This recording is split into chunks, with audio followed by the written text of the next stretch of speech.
नमस्कार दोस्तों, मैं दिलीप कुमार। दोस्तों, बीएसएससी सीजीएल 3 पीटी परीक्षा कब होगी या नहीं होगी, इस बारे में अभी तक बीएसएससी द्वारा कोई सूचना नहीं दी जा रही है और बीएसएससी के द्वारा अभी तक ये नहीं बताया जा रहा है कि एग्जाम होगा या नहीं होगा, और अगर एग्जाम होगा तो एडमिट कार्ड कब जारी होगा। बीएसएससी को कम से कम इतना तो बताना चाहिए ना। कितना लापरवाह कह लीजिए, निकम्मा कह लीजिए, कितना निकम्मा आयोग है ये, सुस्त आयोग है, और कितना लापरवाह है या जानबूझकर ऐसा किया जा रहा है बीएसएससी के द्वारा। कोई नोटिस क्यों नहीं बीएसएससी जारी कर रही है। हम लोग जब धरना प्रदर्शन या आंदोलन करते हैं तो नोटिस जारी करने के लिए उनके पास समय मिल जाता है, तुरंत नोटिस जारी कर दिया जाता है कि बीएसएससी गेट पे धरना प्रदर्शन करना गैर कानूनी है, ये है वो है, और हम कानूनी कार्रवाई करेंगे। इसके लिए उनके पास तुरंत समय हो जाता है, तुरंत नोटिस जारी कर दिया जाता है। तो हम लोग ये मांग बीएसएससी से बार बार कर रहे हैं और बीएसएससी अभी तक कोई नोटिस जारी नहीं कर रही है। आखिर बीएसएससी को एक नोटिस तो जारी करना चाहिए ना कि वो पीटी परीक्षा होगी या नहीं होगी, और अगर पीटी परीक्षा होगी तो एडमिट कार्ड कब से डाउनलोड किया जा सकेगा। क्योंकि कम से कम 21 दिन पहले अभ्यर्थियों को यह पता होना चाहिए कि उनका सेंटर कहाँ है, ताकि वो रिजर्वेशन करा सके या जो सरकारी जॉब में है या कहीं भी जॉब में वो छुट्टी ले सके।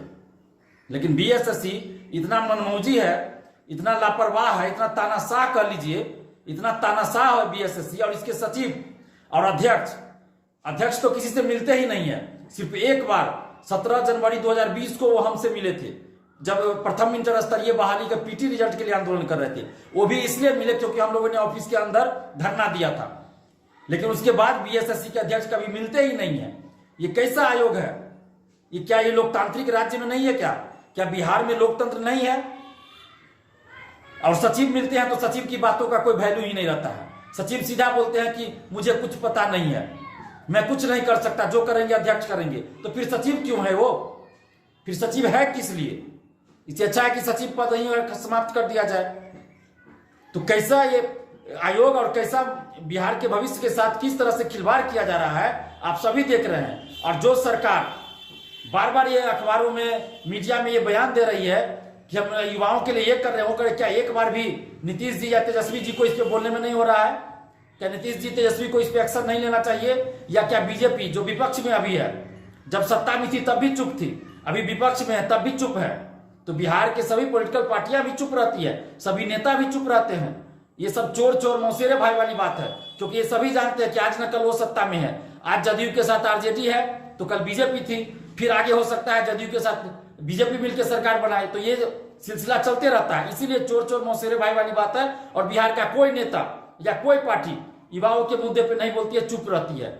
ये 9 लाख स्टूडेंट्स के भविष्य का सवाल है। आखिर ये बच्चों का खेल नहीं है। मैट्रिक इंटर की परीक्षा होती है तो उसमें भी पहले बता दिया जाता है, और बहुत पहले एडमिट कार्ड जारी हो जाता है, बहुत पहले सेंटर पता चल जाता है कि कहाँ एग्जाम है। जबकि वो मैट्रिक इंटर की परीक्षा स्टूडेंट्स के अपने ही जिला में होता है, अपने ही स्कूल कॉलेज के अगल बगल कॉलेज में ही सेंटर पड़ता है। फिर भी बहुत पहले मालूम पड़ जाता है कि किस कॉलेज किस स्कूल में उनका सेंटर है। लेकिन ये सचिवालय सहायक, जिसे मिनी आईएएस कहा जाता है, बीएसएससी द्वारा कोई नोटिस जारी नहीं किया जा रहा है। तो ये तानाशाही रवैया नहीं चलेगा। बीएसएससी के अध्यक्ष महोदय, कान खोलकर सुन लीजिए, ये बार बार जो आप छात्रों के साथ अन्याय कर रहे हैं अब नहीं चलेगा। हमें आंदोलन करने पे मजबूर मत कीजिए, जल्द से जल्द कोई ना कोई नोटिस जारी कीजिए, नहीं तो फिर हम लोग आंदोलन करने के लिए मजबूर हो जाएंगे। और अगर आंदोलन करेंगे तो इसके लिए सिर्फ और सिर्फ बीएसएससी के अध्यक्ष महोदय आप जिम्मेवार होइएगा, स्टूडेंट्स जिम्मेवार नहीं होंगे। तो हमें आंदोलन करने पे मजबूर ना करें। आप जल्द से जल्द कोई नोटिस जारी कीजिए, अन्यथा हम लोग फिर आंदोलन करने पे विचार करेंगे।